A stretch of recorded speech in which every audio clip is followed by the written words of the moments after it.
వైశ్య వికాస వేదిక ప్రతిభ పురస్కార్ అవార్డుకు అపూర్వ గారు కూడా వచ్చారు. సిఈసి తీసుకొని మరి మంచి మార్కులతోటి రావడం జరిగింది. ఆమె యొక్క అనుభవాలు తెచ్చుకుంది. సిఈసి అంటే కొంచెం బైపీసీ ఎంపీసీల కంటే కూడా మార్కులు రావడం జర కష్టం అంటారు, నిజమేనా? అవును, ఎందుకంటే ఎంపీసీ బైపీసీలోనేమో ప్రాక్టికల్స్ ఉంటాయి. ప్రాక్టికల్స్ వల్ల కాలేజ్ వాళ్ళు మార్క్స్ ఇస్తారు. కానీ సిఈసీలోనేమో ఎవ్రీ పేపర్ 100 మార్క్స్ ఉంటుంది. కాబట్టి మనం ఎంత చదివి ఎంత రాస్తే దానికే స్కోర్ చేసినట్టు. సిఈసీలో చాలా టఫ్ స్కోర్ చేయడం. మీరు ఎలా ప్రిపేర్ చేసుకుని మీరు ఎలా ప్లాన్ చేసుకున్న వాళ్ళు బాగా సమ్మరీస్ రాసే విషయంలో ఎలాగ అంటే టెస్టులు పెట్టుకున్న వల్ల మీకు మీరే టెస్టులు పెట్టుకునే వాళ్ళు, కాలేజ్ వాళ్ళు ఎవ్రీ టైం మాకు మంత్లీ టెస్ట్ కండక్ట్ చేసేవాళ్ళు. ఇంకా ఓన్ ప్రిపరేషన్ కొంచెం మార్నింగ్ టైమ్స్ రివైజ్ చేయడం వల్ల ఏంటంటే జల్దీ చాలా తొందరగా వచ్చేస్తుంది మనకి. సో అలా టైమింగ్స్ పెట్టుకునే వాళ్ళే ఒక అంటే 10 మార్క్స్ క్వశ్చన్ అనుకోండి, ఇంత రాయాలి కదా, అంటే అన్ని క్వశ్చన్ పేపర్ మొత్తం రాయాలి, టైం 3 అవర్సే కదా, సరిపోకపోవడం ఉంటుంది ఎందుకంటే సిఈసి వాళ్ళకి ఎక్కువగా. సో ఇలాగ మీరు ఒక్కొక్క క్వశ్చన్కు ఈ టైంలో కంప్లీట్ చేయాలని అలా ప్లాన్ ఏమైనా పెట్టుకునే వాళ్ళ? అవును, ఎందుకంటే 10 మార్క్స్ క్వశ్చన్ హాఫ్ అన్ అవర్లో రాయాలి. మేము 10 మార్క్స్వి 3 క్వశ్చన్స్ అటెంప్ట్ చేయాలి. అంటే 1 అవర్ 30 మినిట్స్లో ఆ 3 క్వశ్చన్స్ అటెంప్ట్ చేయాలి. నెక్స్ట్ హాఫ్ అన్ అవర్లో షార్ట్ ఆన్సర్స్, దాని తర్వాత 1 అవర్ వెరీ షార్ట్ ఆన్సర్స్, ఇంకా ఏదైనా చెకింగ్ చేసుకునే ఉంటే చెకింగ్, అండర్లైనింగ్స్, మార్జిన్స్ ఇవన్నీ చేస్తాం.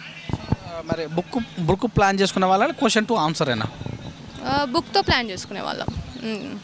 స్కూల్స్ కాలేజీలు ఇచ్చినవేనా? College material.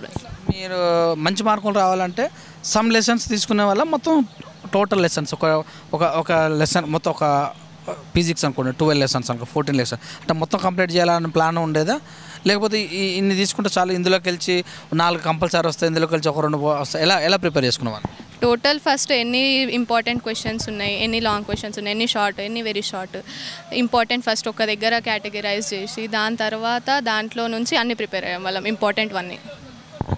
కేవలం మార్క్స్ కోసమేనా లేకపోతే నాలెడ్జేనా? నాలెడ్జ్ కోసం కూడా, ఎందుకంటే మన వైశ్యాస్ అనేది లైక్ బిజినెస్ స్టడీ. మనకి వాళ్ళు క్లాస్ చెప్తూ ఉన్నప్పుడే మనకి ఆ నాలెడ్జ్ వచ్చేసేది. అంటే వాళ్ళు ఈ బిజినెస్ గురించి చెప్తున్నారు అని డీటెయిల్స్ మనకి ఈజీగా అర్థమైపోయి, ఇంకా మనం చదవడం వల్ల ఏంటంటే లైక్ డీటెయిల్గా వచ్చేసేది. మనకు రాయడం కూడా చాలా ఈజీగా ఉంటుంది. లైక్ అకౌంట్స్ చేయడం కూడా మనకి అలవాటైపోయి ఉంటుంది ఆల్రెడీ. ఎట్లాగైనా లైక్ ఈజీ అనిపిస్తుంది, ఈజీ మెథడ్. ఈ పురస్కారం రావడం అనిపిస్తుంది చాలా హ్యాపీగా అనిపిస్తుంది. ఎందుకంటే లైక్ ఎంకరేజ్మెంట్ ఇవ్వడము, ఇంకా మంచి మార్క్స్ వస్తే మనం ఇంకా మంచిగా ఎంకరేజ్ చేస్తున్నారు, ఇట్లా ఇంకా మంచి మార్క్స్ తెచ్చుకోవాలని ఎంకరేజ్మెంట్ ఉంటుంది. గోల్స్ విషయంలో గోల్స్ అంటే నేను రైల్వేస్, బ్యాంక్ జాబ్స్కి రాయాలనుకుంటున్నాను. ఇంటర్మీడియట్ పీరియడ్లోనే కొంచెం తప్పటడుగులు అంటే మీరు అలాంటి వాటిని ఎలా ఛేదించారు? అంటే మన స్టడీస్ మీద ఇంట్రెస్ట్ ఉంటే అలాంటివి మనకి డిస్ట్రాక్షన్స్ ఉండవు. లైక్ నాకు ఇప్పుడు డ్రీమ్ ఉంది, కంపల్సరీ నేను బ్యాంక్లో జాబ్ చేయాలి. అలాంటి ఒక డ్రీమ్ ఉంటే లైక్ రాంగ్ స్టెప్స్ మనం వేయము ఆల్మోస్ట్ లైఫ్లో. మన ఫోకస్ అంతా స్టడీ మీదనే ఉంటుంది. ఫ్రెండ్స్ విషయంలో ఎలాంటి జాగ్రత్తలు తీసుకునేవాళ్ళు? ఫ్రెండ్స్తో నేను ఎక్కువ బయటికి వెళ్ళేదాన్ని కాదు. లైక్ రేర్ సిచ్యువేషన్స్, బర్త్డేస్ అట్లా వెళ్ళేదాన్ని తప్ప లైక్ ఎక్కువ వెళ్ళేదాన్ని కాదు. అండ్ కాలేజ్లో కూడా కాలేజ్ వరకే ఫ్రెండ్షిప్, ఇంటి దాకా వచ్చేది కాదు. కాల్స్ తక్కువ. ఇంకా టిక్టాక్లు వచ్చి, ఇన్స్టాలు వచ్చి, ఫేస్బుక్లు వచ్చి వాటి ద్వారానే ఎక్కువ గడుపుతున్నారు అనే అంశాలపైన నేను అన్ని యాప్స్ యూజ్ చేస్తాను. బట్ లైక్ స్టడీ విషయానికి వచ్చేసరికి నేను స్టడీ చేస్తున్నప్పుడు నాకు అవన్నీ పట్టించుకోను, నాకు అసలు మ్యాటర్ కాదు. ఎందుకంటే చాలామంది నేను ఇన్స్టా ఉండడం వల్ల డిస్ట్రాక్ట్ అవుతున్నాను, స్నాప్ ఉండడం వల్ల డిస్ట్రాక్ట్ అవుతున్నాను. నాకు అట్లా ఏం లేదు. లైక్ ఫోకస్ ఉంటే మనం ఏం డిస్ట్రాక్ట్ అవ్వము. మంచి చదువుకున్న వాళ్ళను అంటే ఫ్రెండ్షిప్ చేస్తుంటే చాలామంది కూడా డిస్టర్బెన్స్ చేస్తుంటారు కదా, అలాంటి వాళ్ళు ఉన్నారా మీకు? చాలామంది ఉన్నారు కాలేజ్లో. అందుకే నేను కాలేజ్కి రెగ్యులర్గా వెళ్ళకుండా హోమ్లో సెల్ఫ్ ప్రిపరేషన్ చేసుకున్నాను. మీరు స్టడీ మీద కాన్సన్ట్రేషన్ గట్టి చేసేవాళ్ళు అనమాట? అవును. మార్నింగా సాయంత్రమా? ఎనీ టైం నేను ఫ్రీ ఉన్నప్పుడు నేను రివైజ్ చేసేదాన్ని. నేను ఫ్రీ ఉన్నప్పుడు చదువుకునేదాన్ని. రెగ్యులర్ స్కెడ్యూల్ అంటూ ఏం లేదు, కానీ నేను ఎప్పుడు ఫ్రీ ఉంటే అప్పుడు చదువుకునేదాన్ని. ఏ సబ్జెక్ట్ మీకు హార్డ్ అనిపించేది? ఎకనామిక్స్. దాన్ని ఎలా ప్రిపేర్ చేసేవాళ్ళు? లైక్ చాలా టైమ్స్ రివైజ్ చేయడము, ఇంపార్టెంట్ పాయింట్స్ రాసుకోవడము, ఎక్కడ మర్చిపోతున్నామో తెలుసుకొని అది పాయింట్ అర్థం చేసుకొని చదువుకుంటే ఇంకా ఎక్కువ రోజులు గుర్తుంటుందని.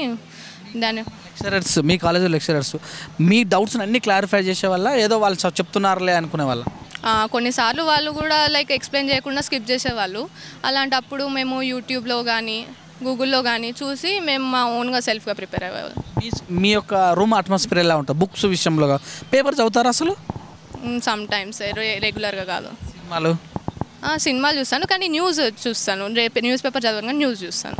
చాలామంది కామెంట్ చేస్తారు ఇప్పుడు ఒక మన మీద 20 years ముందు ఉన్న వాళ్ళు ఇప్పుడు ఉన్న పిల్లలకి ఎంతసేపు బుక్కులు చదవటమే మాత్రం కానీ బయట సొసైటీలో నాలెడ్జ్ ఏముండదు అన్నట్టు ఇలాంటి మీ దృష్టికి వచ్చినాయా చిన్న క్యాలిక్యులేషన్ కూడా క్యాలిక్యులేటర్ వాడతారు అని అంటారుగా అట్లేం లేదు, ఎందుకంటే మాకు షాప్ ఉంది కాబట్టి చాలాసార్లు షాప్లో ఉన్నప్పుడు లైక్ క్యాల్కులేషన్స్ మీదే బేస్డ్ ఉంటుంది కాబట్టి ఈ క్యాల్కులేషన్స్ అనేది ఈజీగా ఉంటుంది. పురస్కారాలు రావడం ఎలా అనిపిస్తుంది? చాలా హ్యాపీగా అనిపిస్తుంది, లైక్ ఎంకరేజ్ చేసినట్టు అనిపిస్తుంది. లైక్ ఇన్ని మార్క్స్ వచ్చినాయి, వీళ్ళు ఎంకరేజ్ చేస్తారు అంటే మాకు ఇంకా లైక్ ఎంకరేజ్ చేయడం వల్ల మేము ఇంకా కష్టపడాలి అనుకుంటాం. ఏం కావాలనుకుంటారు? నేను జాబ్ చేయాలనుకున్నాను, బ్యాంక్ ఆర్ రైల్వేస్. ప్రస్తుతం ఎలా ఉంది సొసైటీ? మంచిగా అనిపిస్తుంది. మనం ఎట్లా తయారు చేసుకుంటే అది అట్లా ఉంటుంది. చెడుగా తయారు చేసుకుంటే చెడు, మంచిగా తయారు చేసుకుంటే మంచి. ఫ్రెండ్షిప్లో కూడా 2 types ఉంటాయి, బ్యాడ్ గుడ్. కాబట్టి మనం గుడ్ ఫ్రెండ్స్ని చేసుకుంటే గుడ్ ఫ్రెండ్స్ అవుతారు, బ్యాడ్ అయితే బ్యాడ్ అవుతారు.